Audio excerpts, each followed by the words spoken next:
Hello, Nebraska! This is Training Blend, the official podcast of the State of Nebraska Training and Development Team. My name is Katie Ackerman, and welcome to episode number 8 of Training Blend, the official podcast of the State of Nebraska Training and Development Team. This is our first episode of 2020, so Happy New Year to everyone. Woohoo! Let's get a quick hello from the rest of the team with me today. Hi, it's Renee. I'm Mary Beth. I'm Gloria. I'm Cody. And Gloria works with the 309 Task Force and serves as the ADA coordinator at DAS. And Cody is the Public Information Director at State Patrol. So welcome. Glad to be here. Thanks for having us. Yeah. We have hot seat questions for you guys. Dun, dun, dun. Dun, dun, dun. Yes. So Thanks for preparing us. Right. It's some type of gotcha program. it is, yes. Well, they wouldn't be hot seat questions if we gave them to you in advance. So And they're super tough. they are. All right. Bacon or sausage? Bacon. Bacon. Correct. Drive or fly? Drive. I like to drive. Coke or Pepsi? Neither. It's a thing. This is supposed to be short, but Coke needs to be out of the can, ice cold. Pepsi needs to be in a cup with ice.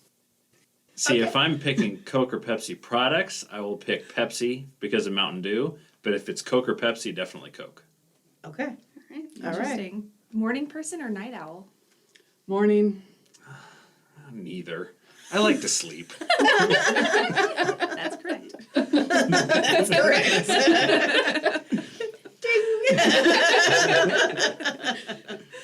Country or city? Both. Gotta have both. I like living in the city, but I like to escape to the country. So, living city. I agree. Living city, but I do enjoy, especially getting out west in Nebraska, where it's a little more country and the views out there are just awesome. Do you have a favorite destination out there? We love Fort Robinson. Okay. That's my family's gone there several times, and so anytime we can get up into northwest part of the Panhandle, especially, we'll take it. All right, cats or dogs? Dogs. Dogs. Favorite vacation spot? Anywhere I can drive to. The road trip. It's the getting there that I enjoy. My family used to go to Colorado skiing when I was young, and while we haven't done that in 30 years, it's still probably, the memories of it are really fun. Favorite smell? Bacon. Correct.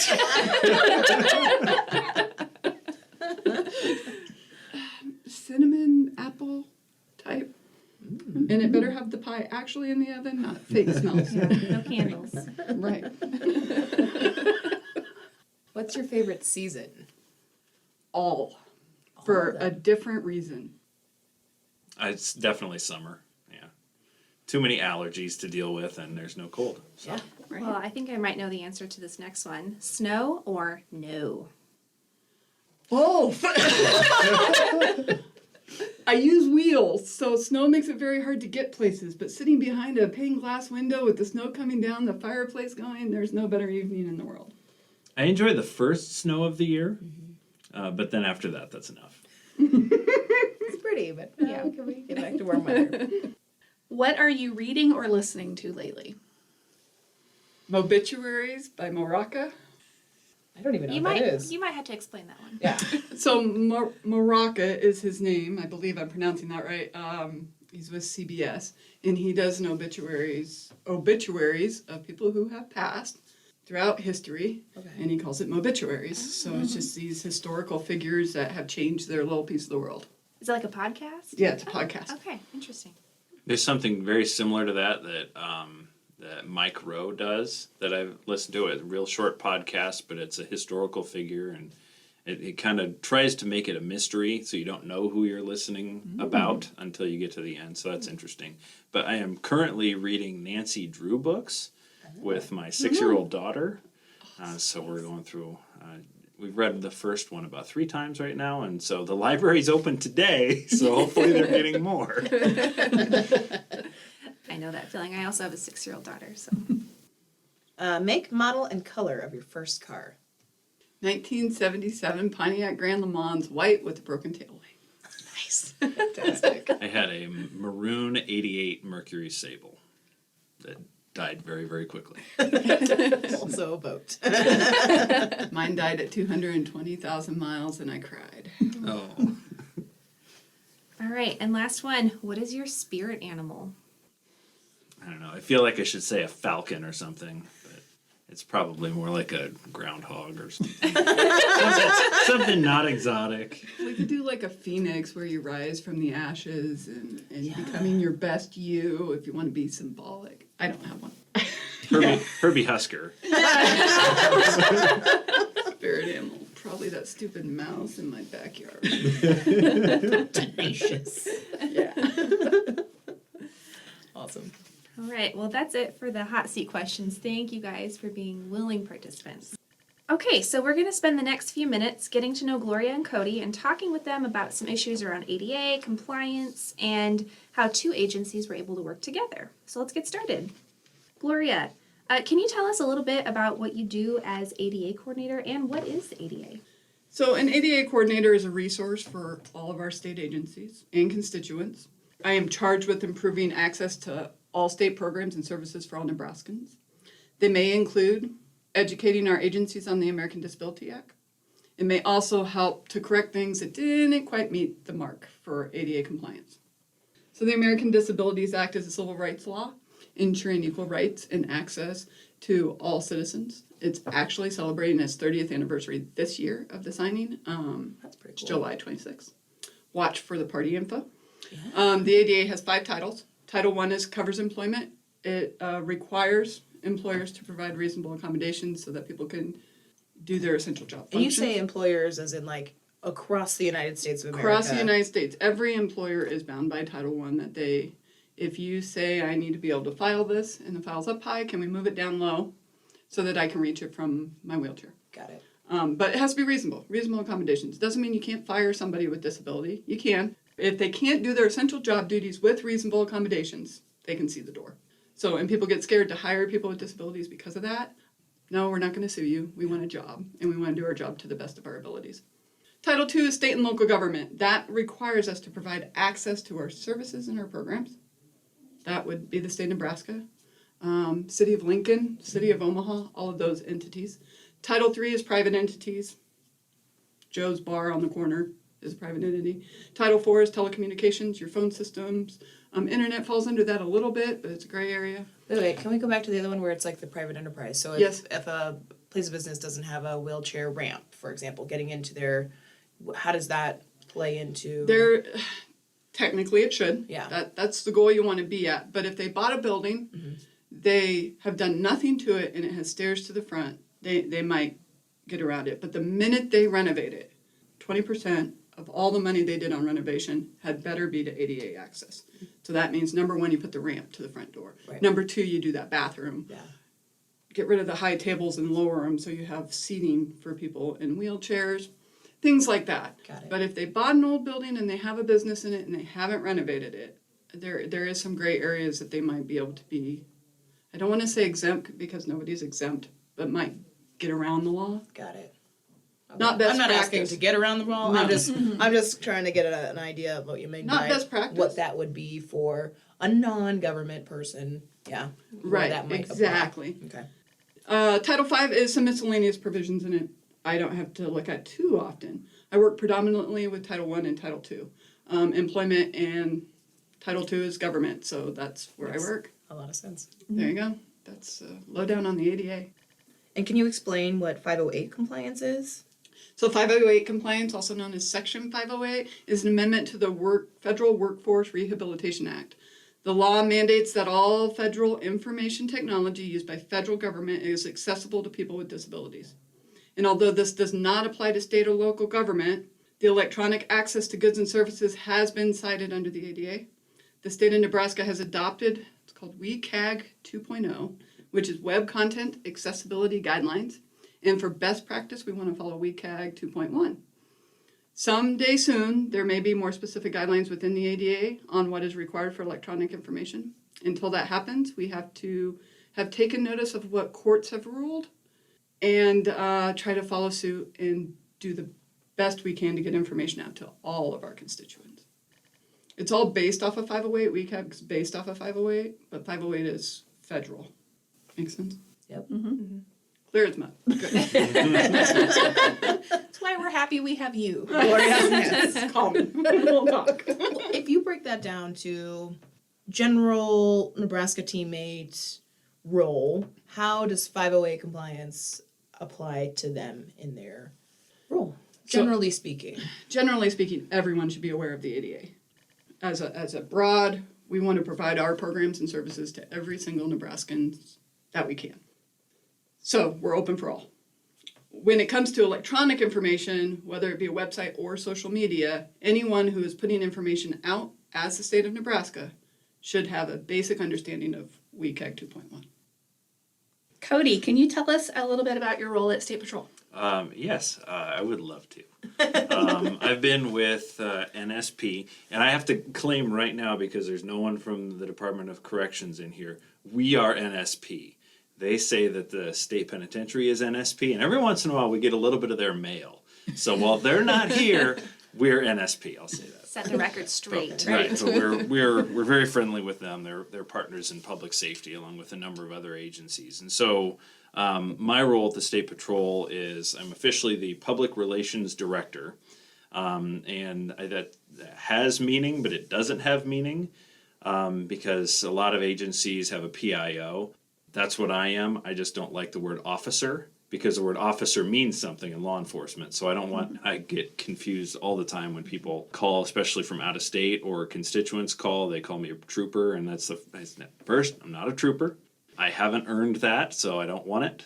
So what I tell people that I do, and I tell this to the recruits at our training academy when I teach our media relations class, that my job is pretty simple, that I get to work with some of the coolest people in the state, and my job is to tell the public all the cool stuff that they do. And so that's really how I've approached it, is finding out more and more about what the State Patrol does in every avenue, whether it's the troopers, the investigators, or our 300 or so civilian employees at the crime lab or the criminal identification division, those areas too. Find out what they do, and then just tell Nebraska what we're doing.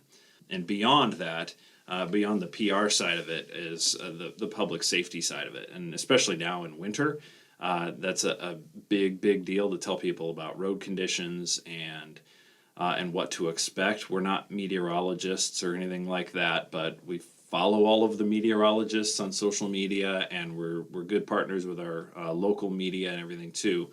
So between us and the Department of Transportation, we're constantly pushing out safety messages around winter driving. And so those will shift when we get rid of all this terrible snow and ice, and in the spring it'll change over into another messaging. And then the summer it changes into something else. And so we're constantly adapting the message that we're sending to Nebraskans, but it's all focused on either what we're doing or what we don't want to do. We don't want to respond to fatal crashes. We don't want to respond to any crashes. So whatever we can do to prevent those, that's the proactive public safety side of what we do at the State Patrol. And so are you responsible for some of the videos that are coming out from State Patrol? Yes. As of right now, I produce all the videos. I They manage. are great. Oh, thank you. They're great. They're a lot of fun to put together, and those have kind of been an adaptation over the last couple of years, especially at our training academy, where training academy is in Grand Island, which is for me only about an hour and 15-minute drive. So I can get there a couple times a month or so and follow them around. And there are times where it's once a week that I'll go out there and I'll film some of what their training is, and then we'll put that out, or we'll save it and use it for the Meet the Recruits, because a lot of agencies aren't very open about their training process. And while we're not going to reveal tactics and all sorts of the how-to of everything, because we don't want the bad guys to know all of that information, we do want to show them that they are being very well trained, and so the public has confidence, even in a trooper who's brand new on day one, that they're trained and ready to go. So that's part of why we're doing that, and we also use it as a recruiting tool too, because we have openings, we're hiring. If you want to be a trooper, apply. We're accepting applications year-round now, so there are a number of ways that we use social media for recruiting and to kind of show that too. So yes, all the videos, all of our social media, and then our media contact too. I handle all that. Very good. The Christmas story video was really good. That one Awesome. took some work. I'll admit. Last year we did it on a whim. The Christmas vacation video where I literally went to Menards and bought a whole bunch of Christmas lights. That it was late in the season, so they were on clearance at that point anyway. So then we just laid them over Trooper Hickens' cruiser, and then we filmed that scene, and it was so popular internally. I mean, it was popular externally, but it was popular internal too. That I had other of our troop areas saying, "Well, can we be next?" And so, yes, you can. So last year was Omaha. This year it was some Lincoln folks with one trooper from Omaha who was the star of last year's, who also played a starring role this year too. And that's Trooper Hicken from Omaha, and he actually does one of our Twitter accounts too. So he has the public in Omaha know who he is, know his voice a little bit. And so the big hurdle was finding the dad, convincing either the colonel or the lieutenant colonel to play the dad. And Colonel Bolduc was more than happy to volunteer the lieutenant colonel to do it. And so the Light Colonel Dewis did it, and it was a lot of fun, and he played the part really, really well. I also really enjoyed the old trooper car as well. No one's mentioned that. Like, that was super cool. I was okay. It runs sometimes. It's a 1950 Ford. And we take it, mostly it's just a showpiece. We take it out to the state fair every year, and so it sits outside one of the big, exhibition halls that they have out there. So that one is rarely on the road, but our 1993 Mustang is on the road a lot in the summer, and that got a ton of attention last year. I mean, it's been out every year. They take it out and they do parades and stuff all over the state with it. But we had one fun picture where Trooper Charlie Cook was driving it to something and came upon a traffic stop, stopped to make sure the trooper that was on the stop was okay, took a picture, and so all of a sudden the Nebraska State Patrol has this vintage Mustang out there patrolling the roads. and no, it's not really making traffic stops, but it's a trooper. It's an active patrol car. The lights and sirens work, so yeah, it can work the road, but it's mostly parades. I don't know how I feel that you just called a 1993 car vintage. I I'm feeling a little. I agree. It shouldn't be, but that's how it went national. We had national media saying this vintage cruiser's out there on the road. And so it's like, oh, okay, yeah, it is. We'll have fun with it. So we'll have to make that. We'll have to work that one into whatever the next video we produce is. Yes. Mm-hmm. Speaking of videos, recently State Patrol put out a video that wasn't quite 508 compliant, and so you guys worked with Gloria to get it fixed. Can you guys tell us a little bit about that process and how it went? Well, I got a phone call from somebody who said, hey, State Patrol's putting out videos, they're not closed captions. I said, okay, I'll make a call. That is our number one complaint as the ADA coordinator is Facebook with videos that are not closed captioned. I think they might have a stalker, but we won't go there. But my job is to get it fixed. So I called, most of our agencies have their own ADA coordinator, except for the small ones, but State Patrol does. So I reached out to the State Patrol ADA coordinator, and they put me in contact with Cody. And pretty quickly, he's like, okay, how do I fix that? I'm like, upload it to YouTube, edit it, dump it back into Facebook, and it was fixed so quickly. And it was something that I hadn't really thought about before. Right. Because in social media, in my prior industry, I wasn't doing videos on social media. And so that's something that when Gloria called and told us about this, is like, oh, wow, especially as we're producing more and more videos, is something we need to keep up with. And so every video that we produce now, I go through the closed captioning process, make sure all the language is correct. But then even beyond that, now, especially as I've started thinking about just static images, I want to make sure that whatever language is being used in the Facebook post or the Twitter post or anything like that describes the image. So I'm not just putting an image up and a map of snowfall and saying it's going to snow. I try to describe it a little bit and say there's going to be more snow in the eastern part of the state. There's going to be ice accumulating before that, things like that, so that the reading programs for our people who can't see or people who are using one of those That's certainly something that I want that accessibility aspect of it to be too. So it opened my eyes into the accessibility aspect of social media. And that's what I found with every agency I have called, and I've called a lot of them, that the minute they know, they're like, oh my, I didn't think about it. And how do I fix it? And then they do. They go a step beyond. They think about their pictures and they think about their content on who's reading this and is everybody able to. So yeah, great job on getting it fixed so quickly and on all of our agencies. I'm so proud of them. And that was right about the same time that we were in development for a new website too.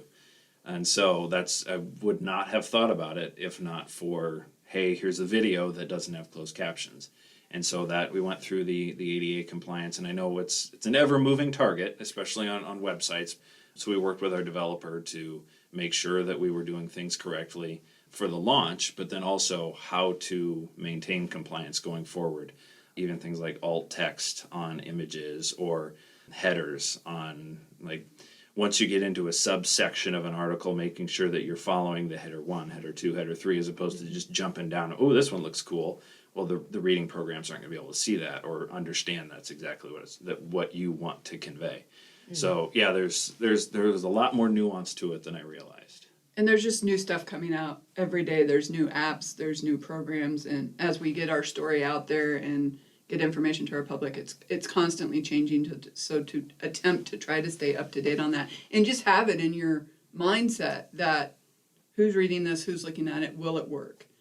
Well, and Gloria, it was just last week that we had the training, right? Yeah, we put on a huge training that had over 150 people get some form of training on WCAG, and lots of agencies there and lots of great questions afterwards and the follow-up to that people are thinking about it now and how can we do it better.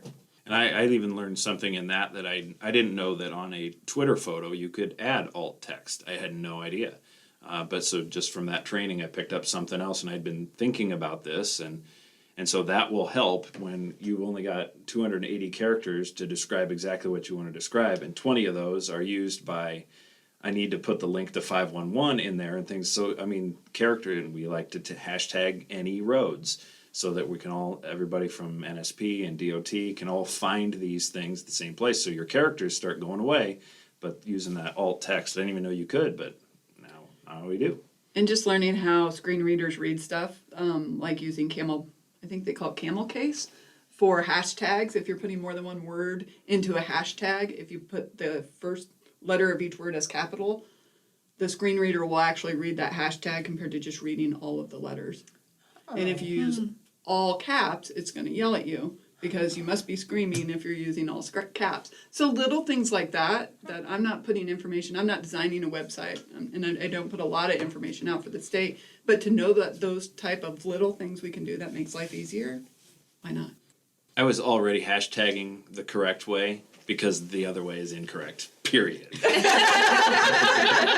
It's like there is no word in the English language that's 58 characters long with no spaces and is all lowercase. It doesn't exist, so don't hashtag like that. There you go. Now you have a good reason. You've heard it from the authority. So what advice do both of you have for creators out there to ensure their content is accessible?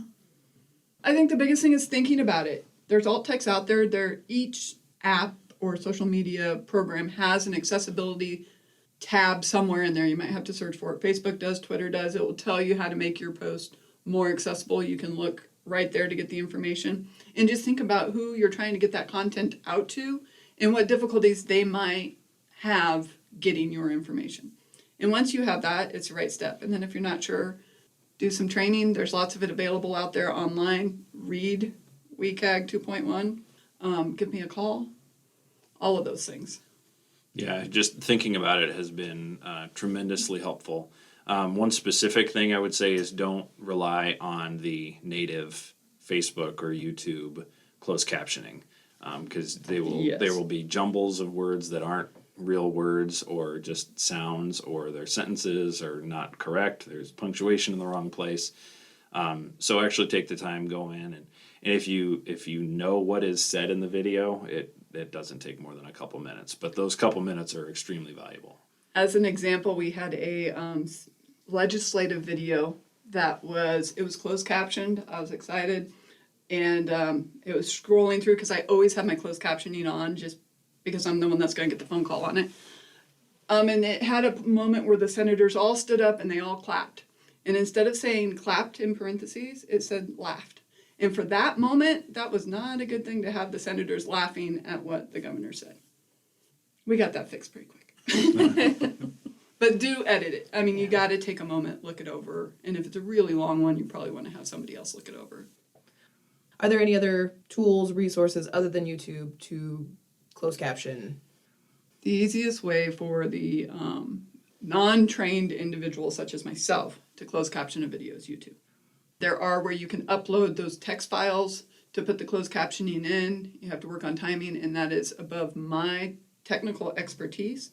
But there's lots of different ways to do that if somebody is a web designer or is constantly doing Facebook videos and those type of things to get that training to be able to do other ways of closed captioning a video. And I'm sure Cody has found some of those. Yeah, I still use I like to use the direct Facebook upload and edit the closed caption in there because the way the Facebook algorithms work, if you're sharing a video native on Facebook, it's going to be seen by more people than a YouTube link. So I still upload natively to all of the platforms, even though it means I'm uploading 3 times, but it helps our stuff get seen more. One thing that I know some agencies have done, and I just haven't taken the time to do it because I like this method, but as you're editing a video, if you're whatever editing software you're using, you could close caption straight on the video. And that way, so when you're putting it out there, the caption's already on there. You don't have to worry about the closed captioning in the social media programs.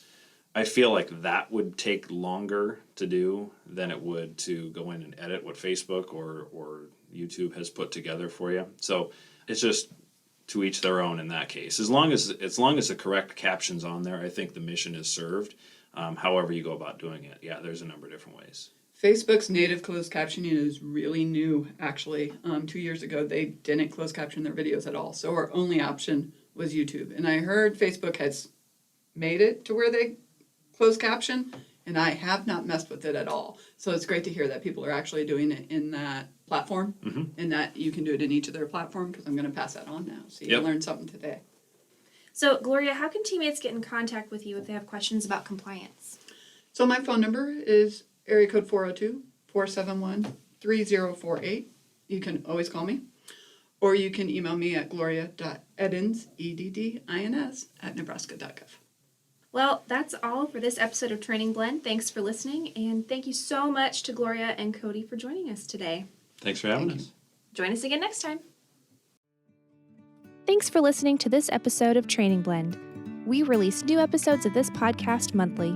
Make sure you follow us at Any State Training on Facebook, Twitter, and Instagram, and State of Nebraska Training and Development on LinkedIn to make sure you don't miss a single episode. Until next time.